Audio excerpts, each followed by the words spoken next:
Je vais vous présenter rapidement les collègues et amis qui vont parler pour cette dernière table ronde qui, comme vous le savez, est placé sous l'égide en quelque sorte de Tsvetan Todorov.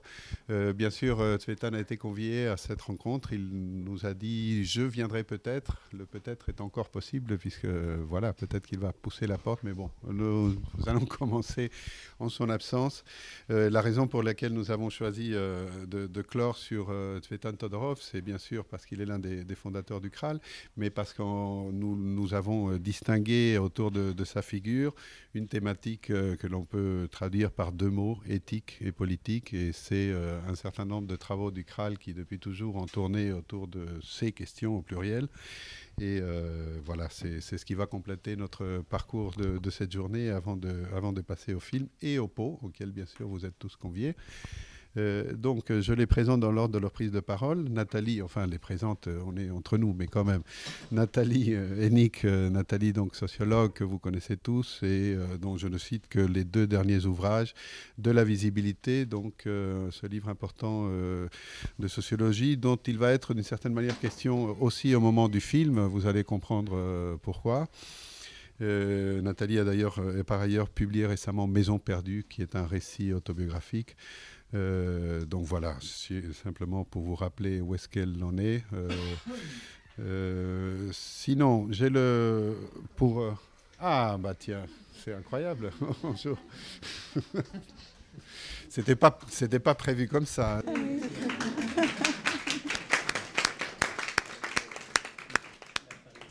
Bon, Tsvetan, ça me fait tellement plaisir de t'accueillir ici que j'aurais même envie de te proposer de te joindre à ce panel, mais enfin, ça... Bon.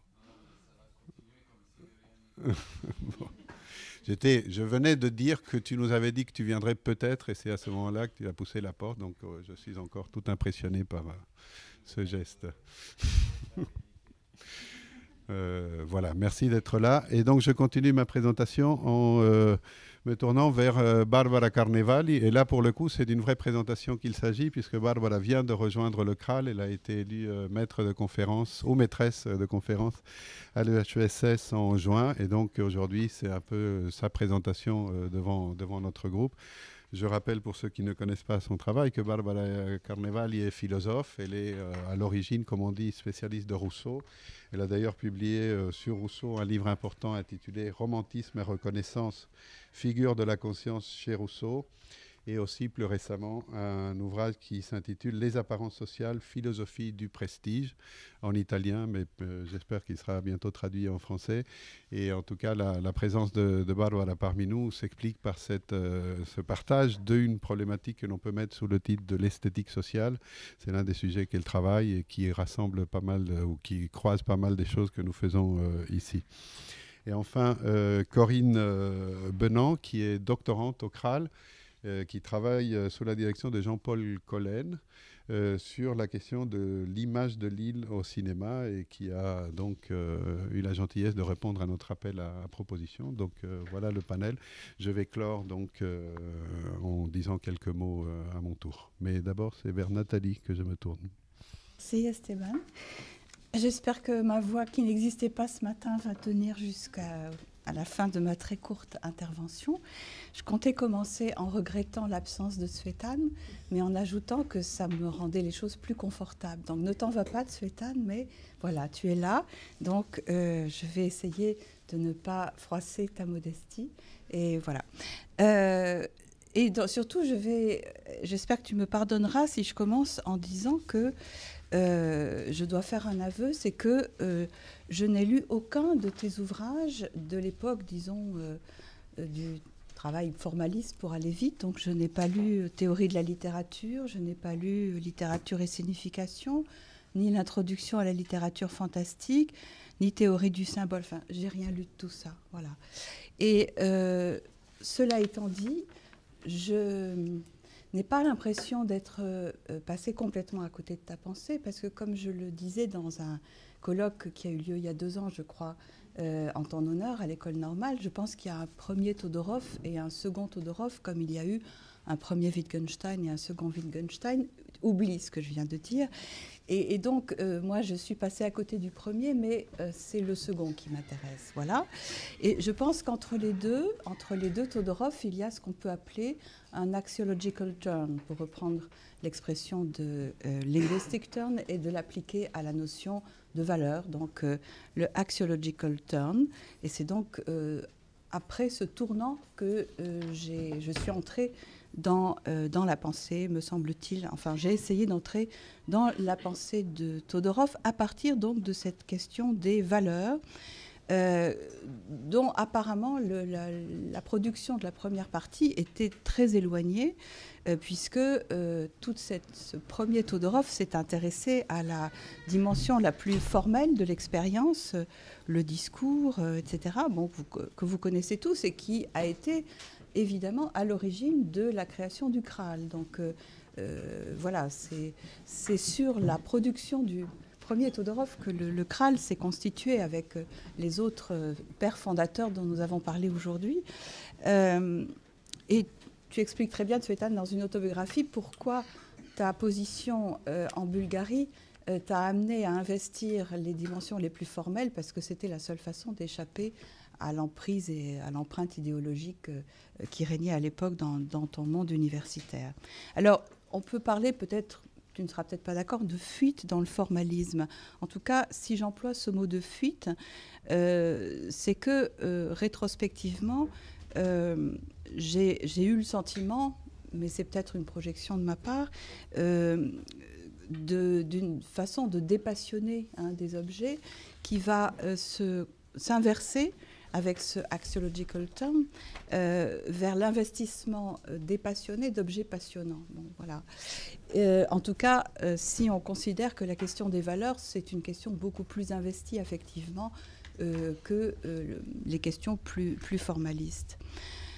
Et j'ai même le sentiment, mais peut-être que personne ici ne sera d'accord avec moi et que je vais dire quelque chose de très paradoxal dans ce contexte, j'ai même le sentiment que cette capacité à investir des objets particulièrement investis affectivement est une capacité qui vient plutôt avec la maturité, et que la jeunesse favorise plutôt l'investissement passionné sur des questions formelles, tandis que la maturité contribue plutôt à un intérêt détaché pour des questions qui engagent un fort investissement émotionnel. Mais ce n'est qu'une hypothèse, mais il me semble que ta trajectoire illustre cette proposition. J'ai aussi envie de penser ce retour, si on peut dire, à des questions plus morales, plus axiologiques, comme une forme de retour du refoulé, mais ce serait peut-être une surinterprétation.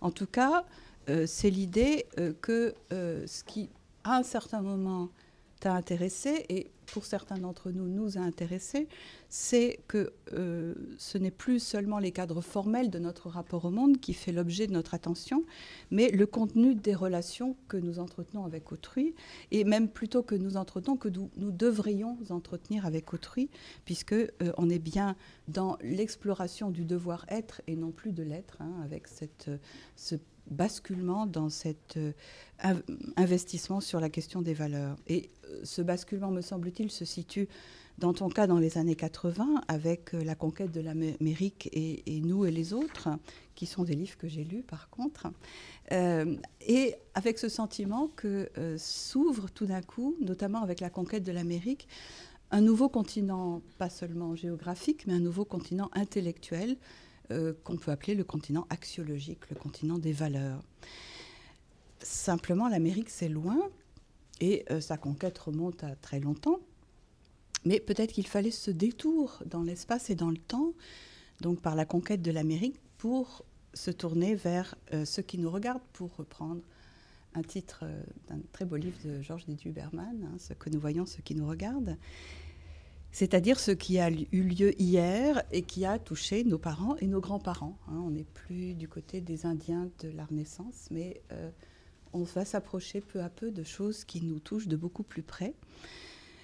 Et donc ce long détour en forme de retour, ça a donné, face à l'extrême, c'est-à-dire la question des camps nazis, puis des camps soviétiques, vers lequel donc, je dis tu parce que tu es là, tu te retourneras au début du XXIe siècle avec Mémoire du mal, tentation du bien, donc 10 ans après l'apparition de Face à l'extrême, et donc près de 40 ans après l'entrée dans la carrière de chercheur. C'est donc un mouvement de longue haleine.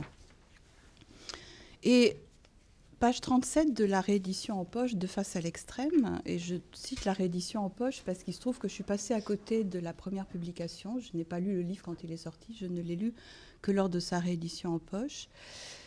Tu écris « Le terrain que je choisis est donc celui de la morale ». Et je pense que ce mot de terrain, pour moi, a fait tilt, puisque l'idée d'appliquer cette notion de terrain à un objet aussi abstrait et normatif que la morale est évidemment une idée très paradoxale.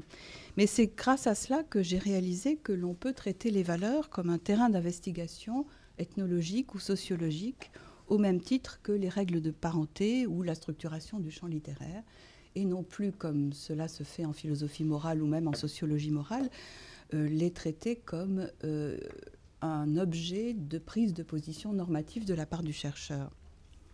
Et donc c'est grâce à cette avancée que tu as ouverte comme un explorateur dans ce tournant axiologique, c'est grâce à cela que moi-même je me suis tournée peu à peu vers les mêmes questions en découvrant que ce qui m'intéresse dans l'art, ce n'est pas l'art, mais ce sont les expériences qui lui sont associées, que ce ne sont pas les œuvres, mais que ce sont les gens qui se trouvent confrontés à elles, et que ce ne sont pas non plus les artistes, ni la pensée savante, mais le sens commun. Alors, ce sont des choses que je savais plus ou moins, mais que je ne m'étais jamais formulées. Et c'est donc grâce à cette exploration que tu as ouverte que j'ai pu non seulement formuler ces questions, mais aussi en faire un véritable programme pour moi-même. Sur lequel je suis à présent, simplement pour pouvoir réaliser ce programme de traitement des valeurs. L'important, c'est avant tout, me semble-t-il, la posture de recherche, puisque pour faire une sociologie des valeurs, et là je me situe dans ma discipline, il faut non seulement des méthodes d'investigation empirique et des objets pour cette investigation, mais aussi et avant tout, il faut une adhésion résolue à la fameuse règle weberienne de neutralité axiologique, donc de suspension du jugement de valeur du chercheur sur non seulement les points de vue des acteurs, mais les objets de ces points de vue. Dans le cadre, bien sûr, du travail de recherche, je ne parle pas du cadre du monde ordinaire. Et donc, pour faire une sociologie de la morale, et notamment de la morale des camps, il faut s'abstenir de tout jugement de valeur, même si l'on n'en pense pas moins, que ce soit sur les comportements des bourreaux ou les comportements des victimes. Et c'est bien là, à mon avis, le plus difficile dans cette affaire. Mais là encore, c'est toi, une fois de plus, qui m'a aidé à faire la part des choses grâce à une triple distinction que tu as mise en place dans les morales de l'histoire et aussi, si je ne me trompe pas, dans les abus de la mémoire, juste après, donc face à l'extrême. Une distinction extrêmement simple, mais d'une utilité remarquable, me semble-t-il. La distinction entre la posture du chercheur, celui dont la fonction est de produire du savoir et de le transmettre, la posture de l'expert, celui qui, au nom de sa compétence spécifique sur un objet particulier, peut aider les politiques à prendre les bonnes décisions. Et puis, troisième posture, celle du penseur, celui qui utilise ses capacités générales de réflexion pour donner une opinion éclairée sur les affaires du monde, et notamment sur les affaires politiques. Et ces trois postures sont absolument nécessaires, chacune. Simplement, elles doivent être nettement différenciées.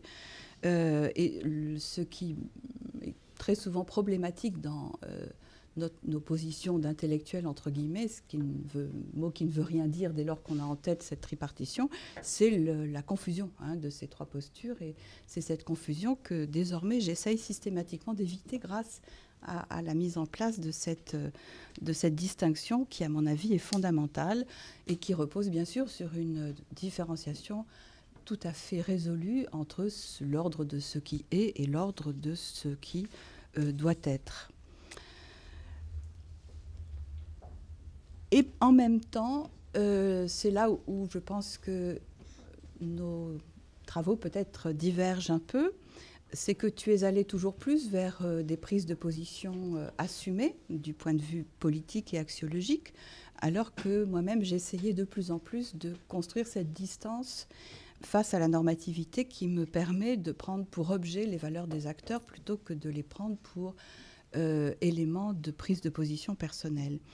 Je pense que Face à l'extrême n'aurait pas pu s'écrire paradoxalement sans ce tressage assez inextricable entre la posture du chercheur face à un corpus de textes et la posture du penseur confronté à ce dont nous parlent ces textes.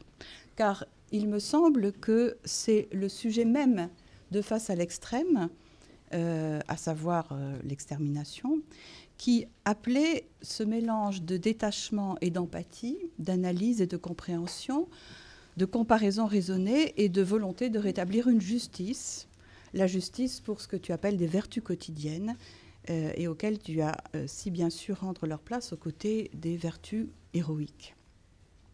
Et donc, paradoxalement, si l'on peut dire, cette tripartition des trois postures, c'est justement celle que tu n'as pas pu observer dans Face à l'extrême, parce qu'il était impossible de sortir d'une volonté, d'une certaine façon, de rétablir une justice en redonnant une sorte de dignité à certains témoignages et à travers eux à certains comportements. Et là, je crois que c'est l'objet qui dicte sa loi et que malgré toutes les barrières que nous pouvons mettre, les réflexions épistémologiques, les tentatives pour serrer les choses et pour classer et cadrer nos travaux, il y a des objets qui nous obligent à sortir de ces cadres. Et je pense que c'est ce que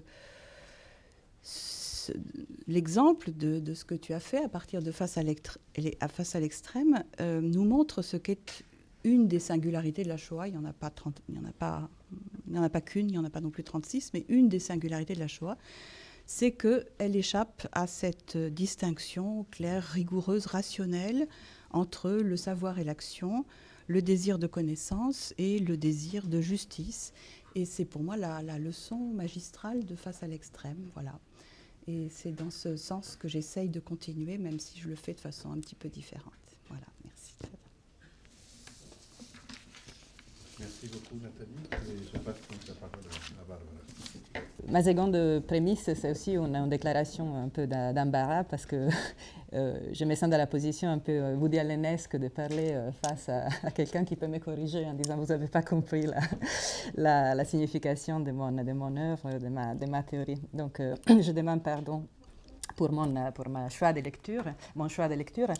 J'ai décidé d'aborder la pensée, l'éthique, surtout la question éthique de la pensée Tzvetan Todorov, à partir de mon expérience personnelle. J'ai fait mes études à Pise, pas à Paris, donc ma formation s'est passée à l'étranger, mais avec un maître qui était Francesco Orlando, qui était quelqu'un qui était très, très lié à votre ouvrage, aussi à votre personne, je pense. C'était une amitié, et qui nous a introduit à la littérature fantastique. Je me rappelle très bien la lecture aussi de Frère Bonheur. C'était ma première rencontre avec Rousseau, et ces petits essais qui donnaient une interprétation générale de la pensée rousseauiste dans sa recherche de normativité, finalement, parce qu'il s'agit de lire les trois lignes, les trois solutions possibles qu'il y a dans l'œuvre de Rousseau au conflit entre l'individu et la société. Donc la solution individualiste, la solution politique qui passe par le contrat social, et la solution de l'Émile, la solution de l'équilibre entre la recherche du frère bonheur, qui devient la formule symbolique, c'est-à-dire cet équilibre très fragile et nécessaire, parce que ça fait partie de la condition humaine, entre les moi et les autres, entre l'affirmation personnelle et les demandes de la sociabilité. Et le thème de la sociabilité est au centre du livre qui m'a sidéré quand je l'ai découvert, juste après sa parution en 1995. C'est la vie commune, l'essai d'anthropologie générale. C'est donc les livres sur lesquels j'ai décidé de centrer ma communication. Et qui, je vais commenter son titre et son sous-titre. Je vais fonder ma lecture sur ces 2 points. Et qui proposait, à partir, encore une fois, de la lecture, de l'interprétation Rousseau, une anthropologie générale et aussi une méthode de conciliation entre les sciences humaines et la littérature, sur la réflexion sur la condition humaine, et aussi le rôle de l'essai comme forme littéraire. C'était vraiment une synthèse de problématiques qui me tenaient au cœur à l'époque. Et ce qui était encore plus impressionnant, c'est que je venais de demander une thèse à mon directeur à la PISE sur les problèmes de la reconnaissance chez Rousseau. Et à l'époque, la question de la reconnaissance dont je vais parler tout de suite n'était pas encore à la mode comme aujourd'hui. Et les grands livres qui est paru en contemporain d'Axel Honneth, un philosophe, un directeur de l'école de Francfort, qui est paru en 1995 lui aussi, qui est consacré à Kampf um Anerkennung. Donc c'est le livre qui a relancé la problématique hegelienne dans les débats éthiques et politiques contemporains, donc est paru en contemporain. Et la nouveauté, ce qui était extraordinaire, c'était l'idée de faire commencer ces problèmes, la première réflexion avec la figure de Rousseau et pas avec les grands philosophes idéalistes allemands, notamment Hegel et Fichte, qui étaient considérés par l'histoire de la philosophie comme les inventeurs officiels du concept et technique de reconnaissance. Donc de remonter en arrière, de voir une sorte de préhistoire qui partait de son véritable fondateur qui était Rousseau. Mais avant de me pencher sur la question de la reconnaissance, je voudrais dire quelque chose sur le titre La vie commune, et qui nous relie directement à la question qui a été soulevée aujourd'hui par Marielle à propos de Barthes, de comment vivre ensemble. Finalement, c'est une réponse, c'est une autre façon de formuler la même question. Et là aussi, c'est question des formes, d'un certain point de vue, parce que les 3 formes que je viens d'évoquer, l'individualisme exaspéré, le communautarisme politique et aussi l'Émile, la famille et la petite communauté authentique sont 3 formes très différentes de vie, mais qui sont complémentaires dans la pensée de Rousseau. Sont 3 réponses complémentaires et différentes à la même problématique. Et là aussi, comme je viens de le dire, c'est une question de forme, mais c'est aussi une question de contenu, d'une certaine manière, parce que la question que Tzvetan Todorov choisit pour aborder la tragédie et aussi la nécessité de la vie commune, c'est la question finalement de la reconnaissance. Qu'est-ce que c'est la reconnaissance? C'est on pourrait dire, un grand universel anthropologique de la condition humaine. C'est l'importance dans la constitution du moi et du soi de la pensée d'autrui, ou les regards d'autrui, pour utiliser une métaphore qui était particulièrement chère à Rousseau et aussi à la pensée successive. Et d'ici, la constitution sociale de la subjectivité, le moi est fait par quelque chose qui est donné par les autres, est né dans la relation et aussi dans les dialogues et les conflits avec les autres, d'ici l'ambivalence du problème. D'un côté, nous avons la négativité de l'expérience que Rousseau a thématisée dans toute la première partie du discours sur l'inégalité et aussi dans les œuvres autobiographiques. Les regards d'autrui est aliénant. Ça réifie, ça nous enlève quelque chose, ça nous impose une forme d'identité sociale qui ne correspond pas à la sensation spontanée du moi, qui se sent différent, qui se sent autonome de la société. Rousseau avait, comme vous le savez, avait inventé une catégorisation, une formule qui résume parfaitement ce conflit. Il avait distingué dans les passions de l'égoïsme, dans les passions du moi, un amour de soi et un amour propre. Un amour de soi qui est l'amour pour soi-même et qui ne passe jamais par la médiation d'autrui, et un amour propre qui, par contre, est la passion qui a toujours besoin de cette réflexion, de cette médiation par la confirmation des autres, par leur réaction, par leur attestation. Et la lecture plus traditionnelle de Rousseau normalement insiste sur le côté négatif de cette expérience qui est condamnée de manière virulente dans les seconds discours et qui revient aussi dans les œuvres autobiographiques comme un problème que Rousseau a finalement résolu en inventant les mythes de l'individu romantique isolé qui refuse de la société, va vivre à la campagne et condamne toute la société comme une forme d'aliénation continuelle.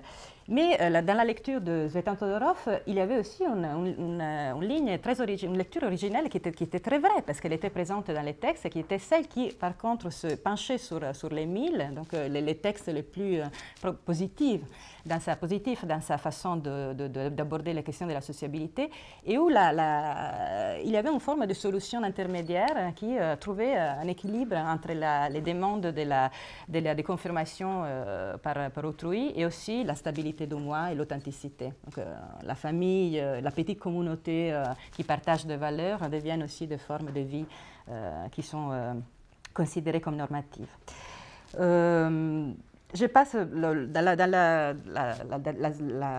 la partie suivante du livre, après ce très beau chapitre sur Rousseau, décrit, se prolonge sur toute l'histoire de la question, à partir d'Adam Smith. Il y a une lecture très originelle d'un certain nombre d'auteurs qui encore à l'époque n'étaient pas relus de cette manière, la théorie des sentiments moraux par exemple, et jusqu'à la psychanalyse contemporaine. Mais ce qui m'intéresse, et la question sur laquelle je voudrais conclure, pour reprendre aussi une des questions qui ont été soulevées ce matin, toujours par Maria, est à propos de la question de méthode, comment faire dialoguer les disciplines, comment partager, quelle est la question de la possession de l'objet, l'objet littéraire ou de l'objet homme dans cette question. Et je profite du sous-titre de l'ouvrage, l'essai d'anthropologie générale, pour relancer cette proposition qui est présentée de manière synthétique dans les premières pages de ce petit livre, et avec une grâce, je trouve, une profondeur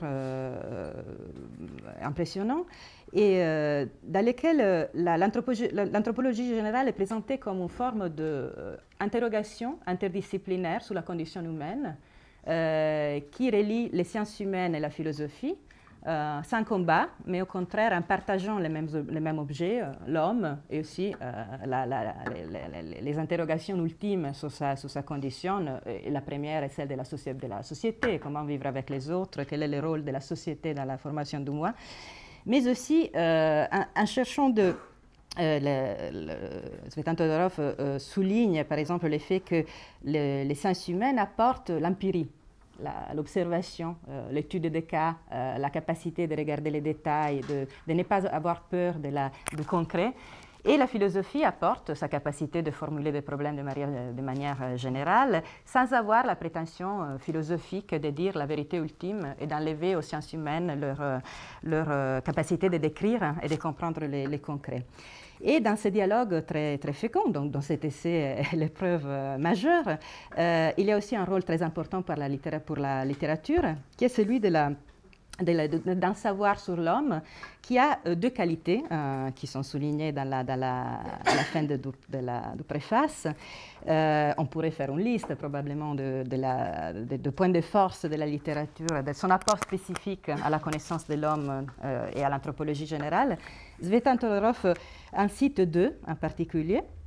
Et tous les deux, je trouve, sont je les partage complètement. La première est la capacité qu'a la littérature de dire des vérités désagréables. Et là aussi, je retrouve l'enseignement de mon maître Francesco Orlando, pour lequel la littérature était question de retour, de refoulé. Et de les dire là où notre vision idéaliste se rebelle, la capacité de faire voir la complexité des phénomènes et aussi les passions qu'on n'aime pas. Il y a un côté girardien aussi, je dirais, dans cette démarche, l'idée de la vérité littéraire, pas seulement romanesque. Et l'autre, encore peut-être plus important, parce que ça concerne une sorte de vocation démocratique de la littérature, sa capacité de s'adresser à tous. Et dans une citation avec laquelle je voudrais conclure, Tzvetan Todorov parle de la capacité des œuvres littéraires de s'adresser à tous et de rechercher la plus grande intelligibilité. Pourquoi bouder son plaisir en voyant La Rochefoucauld dire clairement quoique sans aucune concession à la facilité, ce que démontrent avec pédantisme les discours absents de tels psychanalystes contemporains.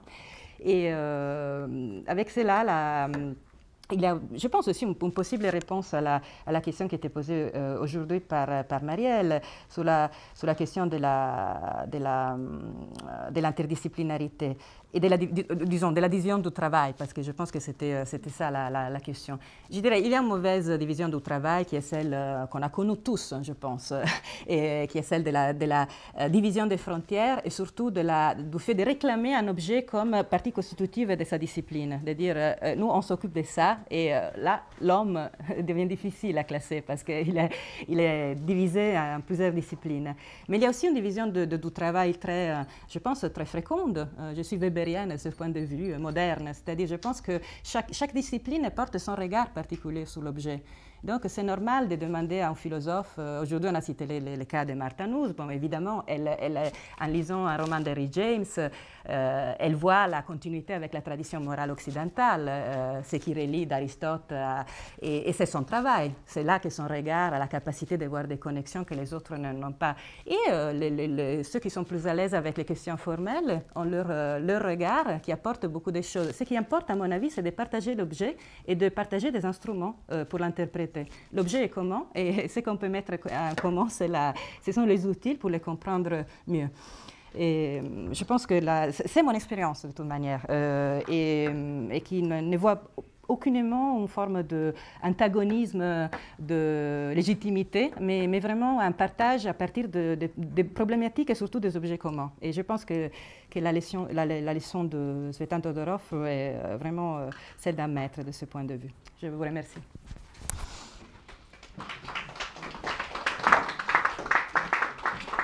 Parcours en Argentine dans les années 80.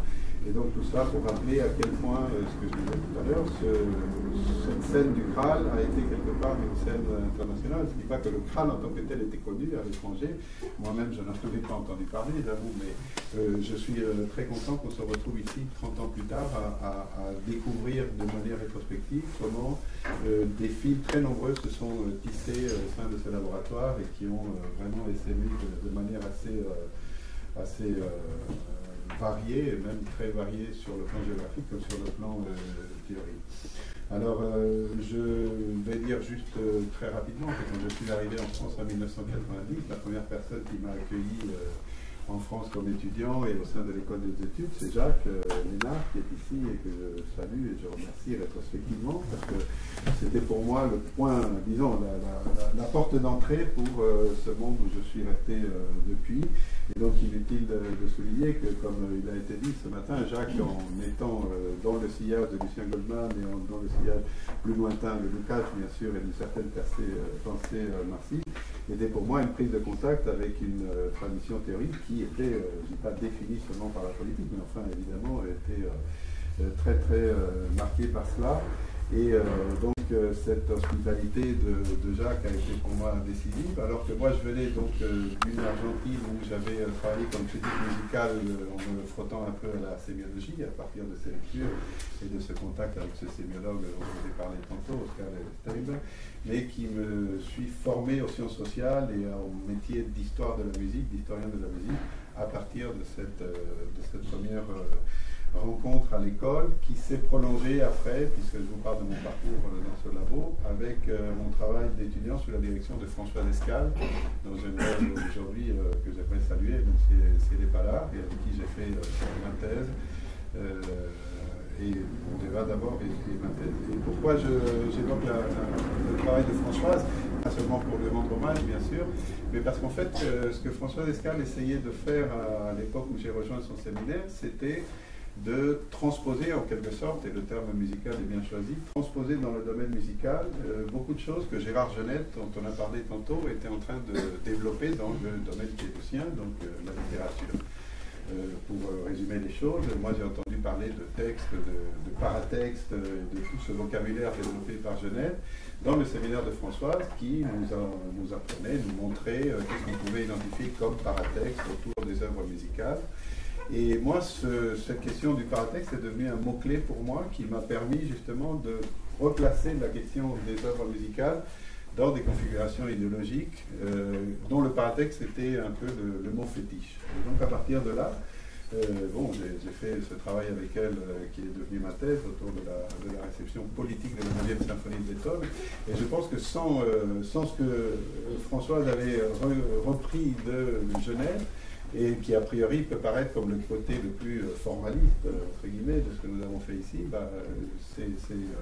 mon parcours en tout cas n'aurait pas été possible. Et je pense que cette fertilisation entre des approches dites formalistes, faute de mieux, et ce souci du social sous toutes ses formes, que ce soit dans un versant plus ouvertement politique ou dans une interrogation éthique, ce croisement-là est l'une des choses qui nous ont accompagnés et qui ont été particulièrement pertinentes.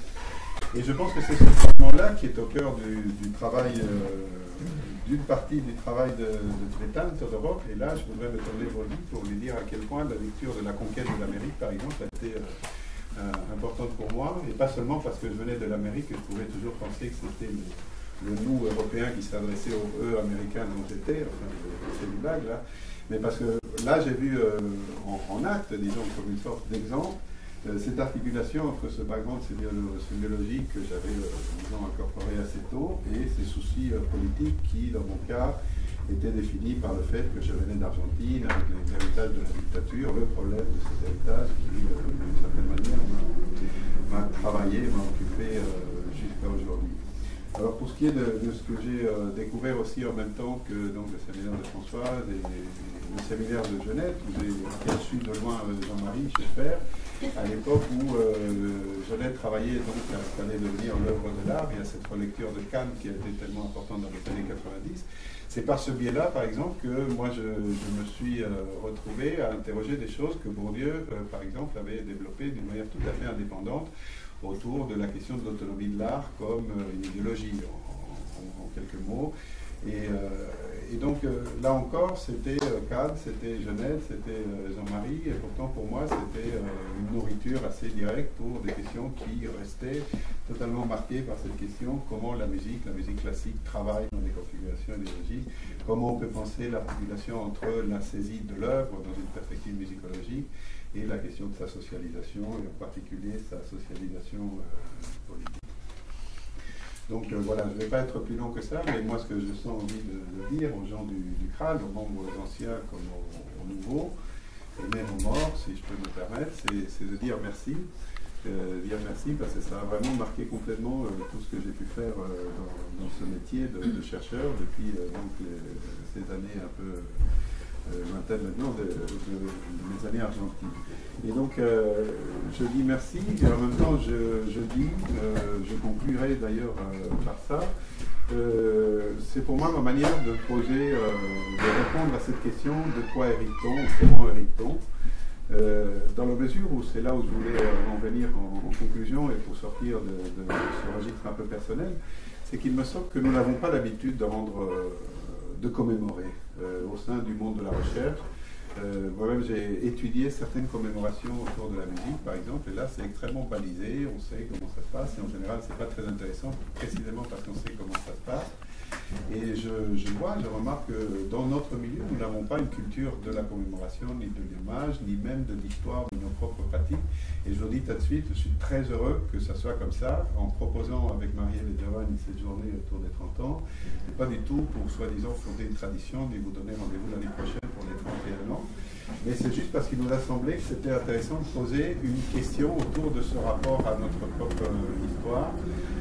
Et je crois que cette journée a donné un certain nombre d'éléments. Bon, d'une part, moi je vous dis tout de suite, je suis très content de comment ça s'est passé et comment ça va se passer, j'espère, jusqu'à la fin de la soirée.